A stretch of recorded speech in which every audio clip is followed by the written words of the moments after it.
실제로 퍼팅 레슨을 받을 곳들이 시장에 그렇게 많지가 않다 보니까 퍼터를 잘 가르치는 사람이 한국에서 유독 더 좀 귀한 상황인 거죠.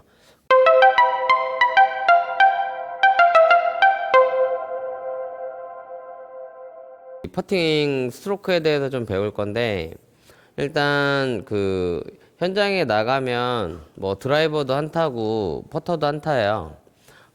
보통 이제 우리가 막 현장에서 공 치면 이제 타수를 몇 타 정도 쳤는지, 몇 번 정도 공을 쳤는지를 이제 스코어를 세서, 골프는 이제 당연히 스코어를 적게 기록하는 사람이 뭐 좀 더 잘 치는 사람으로 평가되는 운동인데, 보통 100타 치면요, 평균 55개 정도까지 나와요. 그러니까 말 그대로 50개에서 55개가 이 퍼터로 기록이 돼요. 그러니까 사람들은 내가 예를 들어 100타 치고 나오면 드라이버가 오늘 망해가지고 100타 쳤다 생각을 하거나, 뭐 혹은 뭐 세컨에 우드나 아이언샷이 안 맞아서 100타 쳤다 얘기를 하는데, 실제로 이 100타 치는 사람들 스코어 카드 밑에다가 그날 퍼터를 몇 번 쳤는지를 막 세보면 그냥 50개씩 막 나와요. 그 정도로 퍼터의 비중이 스코어에 굉장히 영향이 많고, 한 120타 치면 기록되는 거는 보통 한 65개 정도 나오는데, 실제로는 이제 더 많이 나오죠. 근데 이제 사실 이제 120타쯤 치면 이제 사람들이 이제 사회통령상 이제 양파, 더블파 이상은 이제 스코어 카드를 적질 않다 보니까, 이제 더블파가 되면 홀컵에 들어가든 안 들어가든, 야, 너 이미 더블파야. 주워. 가자. 이렇게 해서 그냥 주워가지고 이렇게 그냥 가니까 더 이상 세지 않아서 한 65개지, 실제로는 뭐 한 7, 80개씩도 나오는 케이스들이 초보자들은 의외로 많이 나와요. 백돌이는 말 그대로 55% 정도의 퍼팅을 하니까, 사실은 백돌이하고 싱글 플레이어의 차이는 드라이버 샷도 있겠지만 훨씬 더 많은 차이를 주는 건 오히려 퍼팅에 있다는 거죠. 그래서 점수에는 사실은 퍼터가 가장 영향이 많다 보니까 PGA 선수들도 이 퍼터만큼은 굉장히 이렇게 꾸준히 잘 이 감을 유지하는데 집중하고 신경 써서 한다는 거죠. 이제 퍼터를 그냥 이제 저 초보자예요 그러면 샵에서 주는 거 아무거나 가지고 오면 이제 제대로 눈탱이 맞는 거죠. 왜냐면 샵에서 정말 초보자니까 그 사람한테 좋은 걸 주냐? 저는 사실은 그런 경우도 많이 못 봤어요. 예, 항상 회원님들이 샵에 가서 엉뚱한 퍼터 막 되게 비싸게 돈 주고 사갖고 오고, 막 진짜 키에도 안 맞는 그런 퍼터, 막 여성분이 네, 진짜 한 160도 안 되는 신장의 여성 회원님이 샵에서 초보자라고 이제 준 퍼터를 갖고 왔는데 34인치짜리를, 진짜 정말 길거든요. 34인치면 신장 180 넘는 사람들이 써야 되는 퍼터 길인데, 160도 안 되는 여성분이 34인치를 사갖고 나타나가지고, 샵에서는 근데 34인치 퍼터가 생각보다 잘 안 나가다 보니까 그냥 아무한테나 이렇게 주고 팔아버린다든지 그런 경우들이 의외로 굉장히 많아요. 그래서 시장에서도 제일 많이 나가는 퍼터 길이는 33인치가 제일 많이 나가고 있는 추세인데, 이 내가 유연성이 좀 떨어진다 그러면, 신장이 한 뭐 165에서 175 사이다 그러면 33인치가 좋고요. 165 이하다 그러면 오히려 32인치 정도를 주로 추천하고 있고, 180 정도라고 하면 34인치를 쓰게끔 하는데, 이쪽 친구도 어느 정도 신장도 있고 키도 있는데, 어깨 골격이 이렇게 큰 친구들은 문제가 뭐냐면, 키에 맞춰서 사면 이 퍼터의 길이가 본인 골격에 안 맞아서 이게 자꾸 이게 몸이 이렇게 움직이는 문제가 생겨요. 그래서 내가 조금 이 전체적으로 근육량이 너무 크거나 어깨 골격이 크거나 이게 뭐 가슴 근육이 큰 친구들 있죠.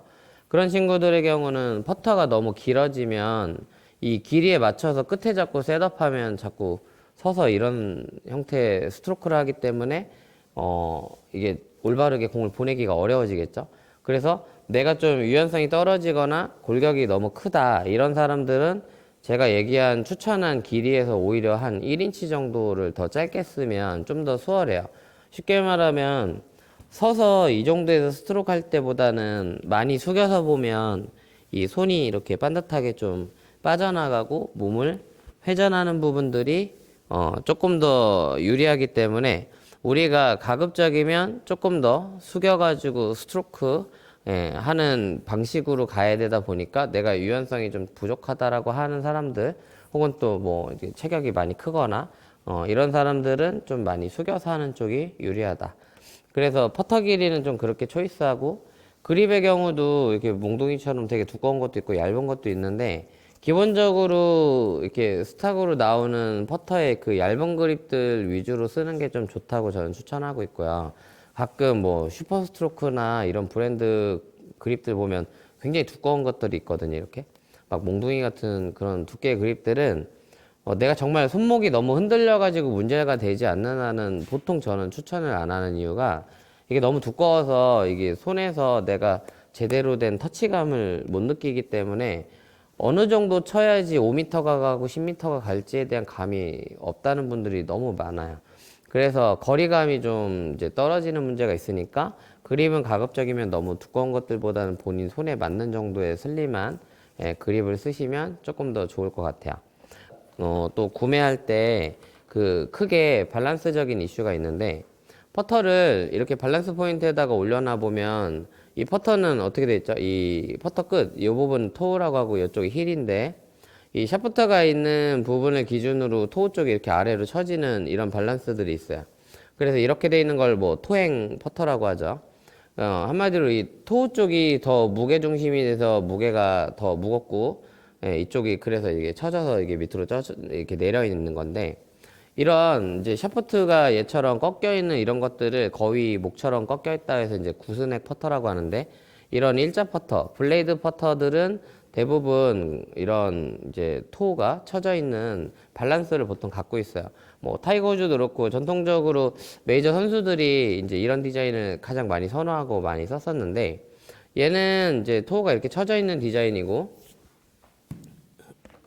여기 까만색 퍼터는 이제 이거는 제가 몇 년 전에 직접 설계해서 제가 만든 퍼터인데 이 퍼터 같은 경우에는 이제 샤프트가 이게 정중앙에 꽂혀 있어서 이런 블레이드 타입인데도 얘는 밸런스 포인트에다가 올려놓으면 페이스가 이렇게 지면하고 수평한 상태가 되는데 요즘에 와서야 이런 디자인 이제 센터 샤프티드 퍼터라고 하는 디자인들이 요즘 보면 이제 제로토크라고 하면서 이런 디자인들이 최근에 이제 굉장히 유행을 하기 시작했거든요. 그래서 유행할지 모르고 저는 그냥 어차피 제가 스트로크 가르치는 사람들한테는 이게 가장 잘 맞아서 이런 이제 토행 퍼터들은 얘는 조금 더 이쪽이 무게중심이라 얘는 이렇게 잡고 흔들어 보면 이렇게 헤드가 이렇게 돌아요. 그냥 이렇게 흔들어 보면 이게 토우가 이렇게 회전하죠. 이렇게 있다가 제가 흔들어 보면 이렇게 회전하죠.